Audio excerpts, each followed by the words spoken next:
ओम सर्वमंगल मांगल्ये शिवे सर्वार्थ साधिके शरण्ये त्र्यंबके गौरी नारायणी नमोस्तुते।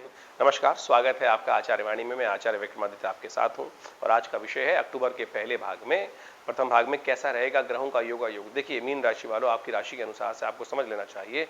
सबसे आपके इंपॉर्टेंट कई ग्रह हैं, जैसे बुध आपकी राशि के दो भावों के स्वामी हैं और उनमें परिवर्तन के योग चल रहे हैं।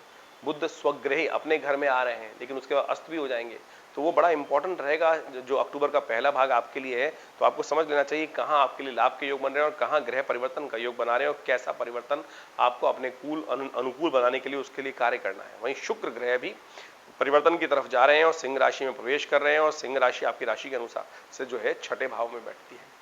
छठे भाव में शुक्र का जाना विशेष तौर पे कई प्रकार के विचित्र योग बनाता है। किसी मुकदमे इत्यादि में यदि आप फंसे हुए हैं तो वहां विजय के योग बन सकते हैं। आपके लिए ये बहुत बढ़िया योग बन सकता है शुक्र के कारण से। और ऐसे में विशेष तौर पे थोड़ा सा मन में गलत भाव है, तामसिकता ज्यादा उदय हो सकती है। ये एक निष्क्रिय, ये एक गलत प्रभाव है, तो उसको ठीक करने का आपको प्रयास करना चाहिए। देखिए ऐसे में भोग विलास की तरफ ज्यादा जाना इन दिनों थोड़ा सा कष्टकारी हो सकता है, क्योंकि श्राद्ध चल रहे हैं।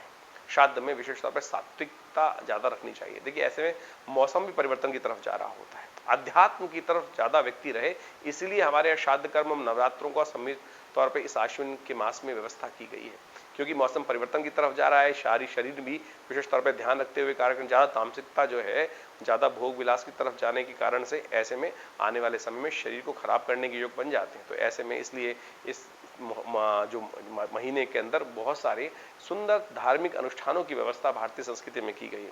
वो सारे रहस्य हम आपको बताएंगे। इसके साथ साथ आपकी राशि के अनुसार से बात करें तो धन भाव के और भाग्य भाव के मालिक मंगल ग्रह जो हैं वो परिवर्तन की तरफ जा रहे हैं और परिवर्तन ऐसी जगह हो रहा है तुला राशि में जो आपके लिए बहुत महत्वपूर्ण रहने वाला है।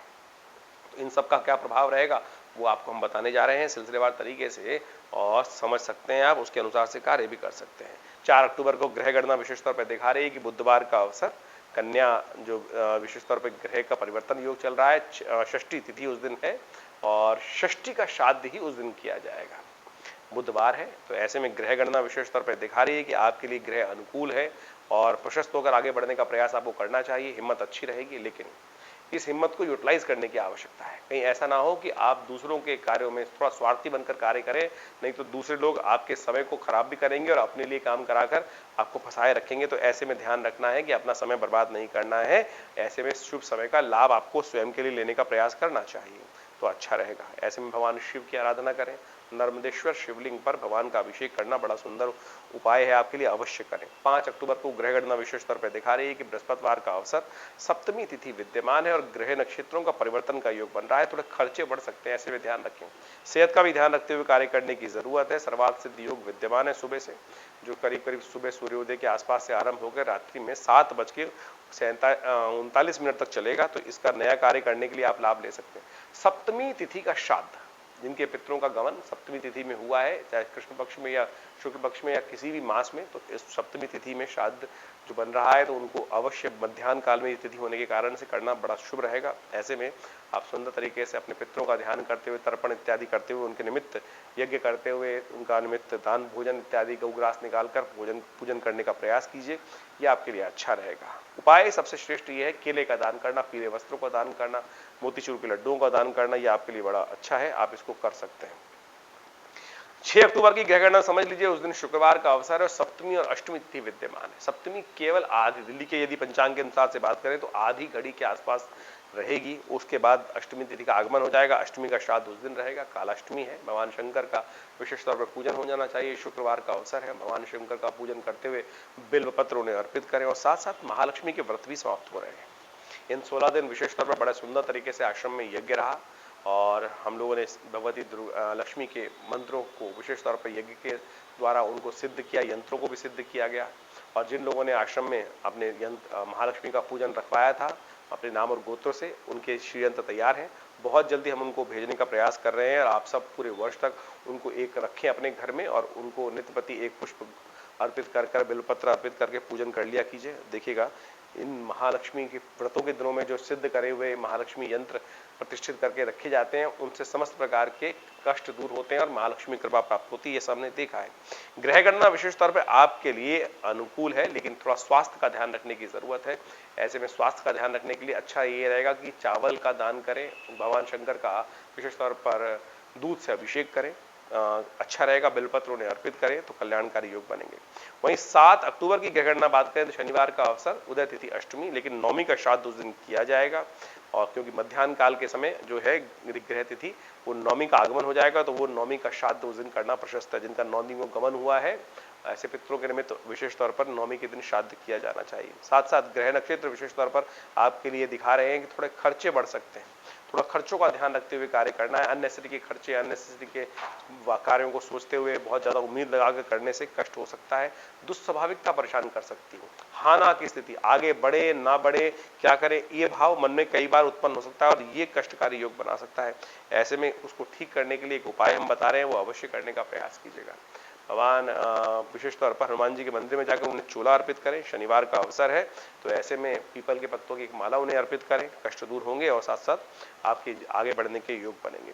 8 अक्टूबर को ग्रह गणना विशेष तौर पर जो दिखा रही है वो भी आप समझ लीजिए। उस दिन ग्रहों का योगायोग आपके लिए अनुकूल है। रविवार का अवसर है, नौमी तिथि और दशमी का श्राद्ध किया जाएगा। सर्वार्थ सिद्ध योग विद्यमान है सुंदर तरीके से, जो सूर्योदय से लेकर शाम के करीब करीब पूरे रात्रि तक विद्यमान रहेगा, अगले दिन सुबह तक। तो उसका लाभ आप ले सकते हैं। सूर्योदय से पहले पहले ये योग समाप्त होगा, तो पूरा दिन करीब करीब 24 घंटे के आसपास का ये योग है, तो इसका लाभ ले सकते हैं। एक बात का ध्यान रखें, ग्रह आपके लिए अच्छे बने हुए हैं। नए विचार मन में उत्पन्न हो सकते हैं और उन विचारों को पॉजिटिवली काम करने से आपके बुद्धि में लाभ के स्थान बनने के योग बन सकते हैं। तो ऐसे में आपको आगे बढ़ने का प्रयास करना चाहिए। ग्रह नक्षत्र आपकी सपोर्ट में अच्छे हैं, लेकिन एक बात का ध्यान रखिएगा, अकेले अकेले नहीं, सबको साथ लेके चलने का प्रयास करें, थोड़ा मोटिवेट करने का प्रयास करें। देखिए मंगल जो है थोड़ा कमजोर हो गया है, ऐसे में हनुमान चालीसा का पाठ कर लीजिए, उसको शक्ति प्राप्त होगी और सुंदर तरीके से ग्रह की अवस्था भी ठीक हो जाएगी। दशमी का श्राद्ध इस दिन किया जाएगा, इसका आप अवश्य करें, अपने पितरों के निमित्त कल्याण होगा।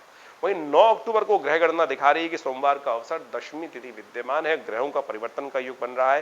ये परिवर्तन थोड़ा भारी रहेगा आपके लिए। मनोमस्तिष्क में थोड़ा सा भाव तामसिकता की तरफ जा सकता है, थोड़ा सा मन घर में कम लगने वाला है। ऐसे में आपके लिए अच्छा ये रहेगा कि आप किसी मंदिर में जाकर, गौशाला में जाकर कुछ दान पुण्य करने का प्रयास करें। पालक का दान करना, कुछ भीगे हुए चनों का गौशाला में दाना, यह आपके लिए अच्छा रहेगा। इस दिन एकादशी है और एकादशी का शुभ योग पड़ रहा है, एकादशी का श्राद्ध पड़ रहा है, लेकिन एकादशी वैष्णवों के लिए अगले दिन रहेगी, स्मार्थों के लिए नहीं। एकादशी का श्राद्ध 9 अक्टूबर को किया जाएगा। भद्रा भी विद्यमान है, जो करीब करीब सुबह बाद दोपहर को 12:36 तक रहेगी। तो नया कार्य आरंभ करने के लिए आधा दिन तो ठीक नहीं है, कम से कम 1 बजे के बाद नया कार्य करने का प्रयास करें, वो आपके लिए अच्छा रहेगा। वहीं 10 अक्टूबर की यदि हम बात करें तो उस दिन मंगलवार का अवसर, एकादशी तिथि, लेकिन इस दिन कोई श्राद्ध नहीं है। इस तिथि का नाम इंद्रा एकादशी है। इंद्रा एकादशी के दिन कहा जाता है कि तो श्राद्ध नहीं है, लेकिन अवश्य अपने पितरों के निमित्त, समस्त पितरों के निमित्त तर्पण करना चाहिए। इस दिन तर्पण कर लेने से, गायत्री का यज्ञ कर लेने से, भगवान विष्णु, गदाधर भगवान विष्णु का स्तवन करते हुए ओम नमो नारायण इस मंत्र का के द्वारा उनका हवन कर लेने से, मंत्र जप कर लेने से कहा जाता है पितरों को विशेष तौर पर शांति प्राप्त करने के योग बनते हैं।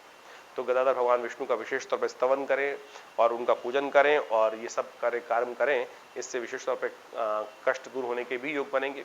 ग्रह गणना आपके लिए विशेष तौर पर थोड़ी भारी दिखाई दे रही है, तो कोशिश करें अपने आप को संयमित रखते हुए कार्य करने का आपको प्रयास करना चाहिए। द्वादशी का श्राद्ध अगले दिन किया जाएगा। देखिए श्राद्ध चल रहे हैं, हमने विवेकानंद योगाश्रम में सुंदर व्यवस्था करी है कि आप सबके निमित्त जो भी आपको अपने पितरों के निमित्त तर्पण, गायत्री यज्ञ इत्यादि कराना है, ब्राह्मण भोजन कराना है, घर में किसी कारण से नहीं करा पा रहे हैं, तो आप हमारी सेवाओं का लाभ ले सकते हैं। फोन नंबर्स आपके सामने स्क्रीन पर चल रहे हैं, उन पर जानकर अपने नाम गोत्र को भेजकर हमारे यहाँ पूरी संपूर्ण विधि जानकर उसका लाभ ले सकते हैं। हमारा आश्रम दिल्ली में विवेकानंद योगाश्रम है। दिल्ली में बहुत बड़ा संस्थान है, पिछले करीब करीब 70 सालों से कार्य कर रहा है। 1960 के दशक से यह आश्रम बना हुआ है। हमारे पिता आचार्य श्री केशव देव जी महाराज के सानिध्य में यह आश्रम स्टैब्लिश हुआ और यहाँ बहुत सारे समाज की सेवा के कार्य किए जाते हैं, बहुत सारे सेवा भाव रखे जाते हैं।